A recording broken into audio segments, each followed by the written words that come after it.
The next season of Fortnite might see the return of Midas, Dr. Slone, the Fire King, and many other fan-favorite characters to the storyline, but why is that and how will they return? Starting off with Midas. Midas is a character that has been teased to return so many times. This time around, he has two new outfits being worked on in the survey skins and the files. One of which is a fish for whatever reason, kind of like his Midas flopper but a full outfit, and the other is a futuristic themed skin which is named Digital Midas. Now the reason that it seems to tie into the game's current storyline is because of the whole futuristic theme of Mega City, and how it's all very similar to this character idea of Digital Midas, so to suit the theme, this will probably come out sometime in this season. He also seems to have some much deeper involvement with both Mega City as well as the Peace Syndicate, because the house that had Midas's Doomsday Device plan book and his golden furniture was later turned into a Peace Syndicate base called Syndicate Shoals, and Evie was even there too. So there's a lot of connections going on here, and it all seems very convincing. I guess we'll just have to wait and see if he actually returns this time, right? On that note, another character that people have been waiting for to return for a long time is Dr. Slone. Ever since this happened in the Collision event, Slone hasn't been in the best condition.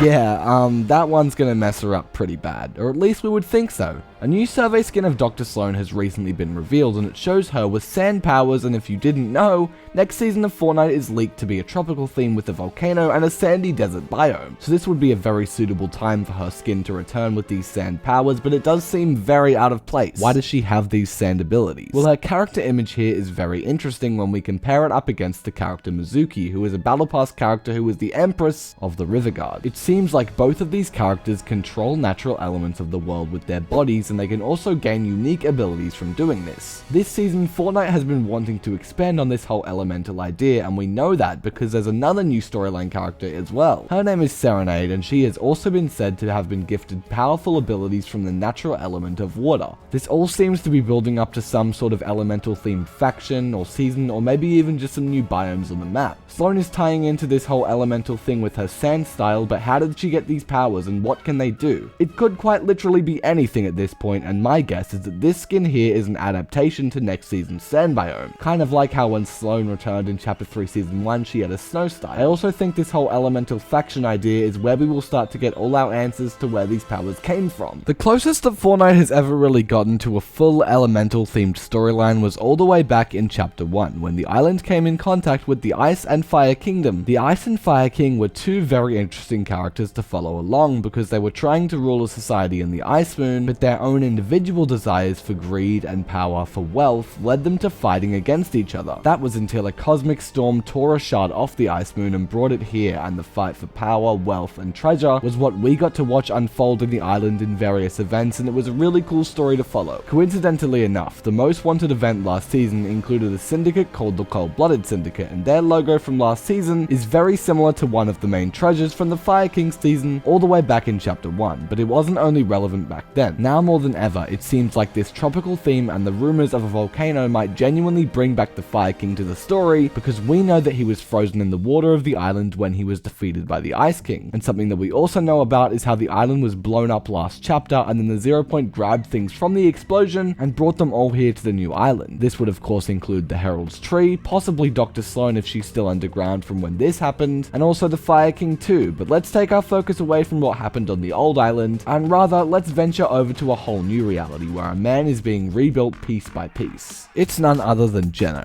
Ever since Geno was first mentioned by Agent Jones in the Zero Crisis finale, everyone has been super intrigued by his character, and by the way, that event was over 2 years ago, oh my god. Some would argue that Geno's development has been, well, slow to say the least, and whilst I do strongly agree, I'm also highly confident that when he does return, it'll be genuinely one of the most awesome things we've ever experienced in the story just yet. Each season we are slowly getting more and more information revealed about both Geno and the Nothing as well, but it doesn't feel fast enough. Well, after we finish this whole last reality battle that we're in right now, the man behind it all, who is Geno, will be reforged and will likely return in some way. But what if instead of this happening after the last reality is fought off, Geno actually returns to the island to help us? He would want to defend Mega City because it contains some things that he could benefit from, like its organization, or as some would call it, its perfect order. Mega City is divided into organized factions which are called the Syndicates, and while some of them are more chaotic and like to cause a bit of trouble more than others, even within that chaos there is always order if you you look carefully. And that might be the reason why Mega City is so valuable to Geno. If both Geno and the Nothing are going after this city, surely there's something in common that makes it really valuable, right? As mentioned earlier, it basically contains a perfect balance of both chaos and order, and even with that chaos, the piece greatly outnumbers it. Geno is looking for a perfect, refined, unique civilization, and Mega City is very well constructed and organized, and it's also the only world we've ever seen in-game that was divided so orderly into these different syndicates, all with different purposes. Not to mention, they all have been super civil, and they've even teamed up and put aside their differences, and I do think they'll do that with Geno as well. If Geno can help us finally defeat the Nothing, Mega City might become the place where he resides, and that might also mean we get to keep Mega City on the map if he's able to save it for us. The inhabitants of this city all seem to have one single thing in common, and that is their hate against the last reality, as well as the fact that their original worlds were seemingly destroyed and Mega City is all they have left, so they'll do anything to defend it. With all the characters mentioned in this video, that same rule applies. We first talked about Midas, and he used to work with IO. We know IO employees have hatred for the Nothing and its ways, so Midas would too if he worked with them. We also mentioned Sloan, who literally started a war against the last reality aliens, and the Fire King too, who was just chilling in the water after being frozen by the Ice King, but then nope, the Herald decided to ruin that, and she exploded everything, either sending him flying across reality, severely injuring him, or maybe killing him, but let's hope not. When all these characters come together to take down the Nothing, things will start to get really complex. But don't worry, I'll be here to fill you in on everything in Fortnite Story, but only if you subscribe, so you know,